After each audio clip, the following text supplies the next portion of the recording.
पैसा आए तो मुसीबत, ना आए तो मुसीबत। इसीलिए पैसे को समझना बहुत जरूरी है। नमस्कार, मैं हूं Awadhesh Shrivastava. Robert T Kiyosaki कहते हैं कि वो और उनका दोस्त माइक अब बड़े हो चुके थे और माइक ने अपने डैडी का बहुत बड़ा सा कारोबार संभाल लिया था और बहुत सक्सेसफुल भी था।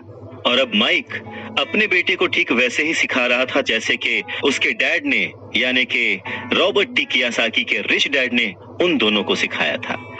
रॉबर्ट टी कियोसाकी कहते हैं कि जब वो 47 साल के हुए तो उन्होंने डिसाइड किया कि अब उन्हें रिटायर हो जाना चाहिए।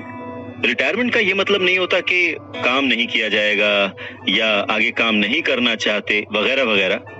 रिटायरमेंट का मतलब ये होता है कि अब आप इस लायक हो गए हैं कि आपका पैसा आपके लिए काम करे।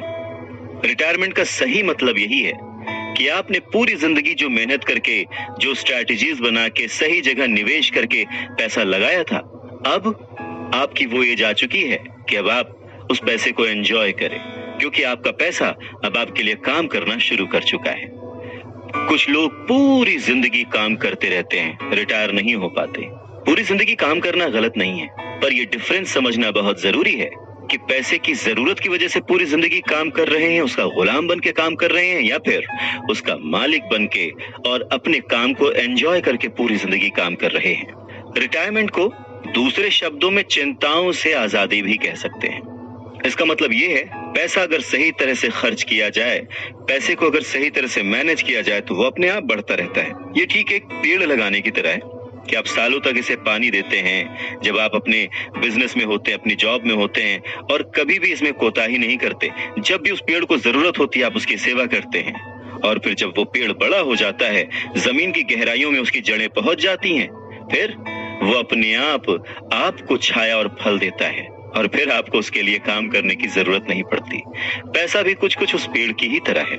अगर इस बात को एक दूसरे एग्जाम्पल से समझें तो हमें जैसा गोल बनाना है उसके लिए हमें प्रिपरेशन भी वैसी ही करनी पड़ेगी। अगर बहुत ऊंची बिल्डिंग बनानी है तो हमें उसकी नींव बहुत गहरी खोदनी पड़ेगी, और अगर हमें सिर्फ छोटा सा घर बनाना है तो उसकी नींव छोटी होगी। पर प्रॉब्लम यही होती है, हम छोटी सी नींव खोद कर बहुत बड़ी सी बिल्डिंग बनाने की कोशिश करते हैं जो कि बाद में ढह जाती है। तो जरूरी क्या है? पैसे को समझना, पैसे को संभालना। पैसे को संभालने के लिए उसे समझा कैसे जाए, इसके लिए सबसे जरूरी बात है लायबिलिटीज और एसेट्स के बीच फर्क को समझा जाए, और एसेट्स को खरीदा जाए और लायबिलिटीज में पैसे न डाले जाए। अच्छा, ये सुनने में बहुत ही आसान लगता है, लेकिन सच यही है कि ये आपको अमीर बनने में बहुत मदद करेगा। लेकिन अगर ये इतना ही सिंपल है तो फिर हर कोई इस बारे में सोचता क्यों नहीं? लोगों को लगता है कि उन्हें लायबिलिटीज और एसेट्स के बीच फर्क पता है, पर लायबिलिटीज और एसेट्स के बीच का जो बारीक सा फर्क है वही लोगों को नहीं पता है। तो चलिए इसके बारे में और डिटेल में बात करते हैं। लायबिलिटीज और एसेट्स क्या है? लायबिलिटीज वो हैं जहां से आपको पैसा कभी नहीं आएगा, उल्टे आपको उसमें और पैसा डालते रहना पड़ेगा।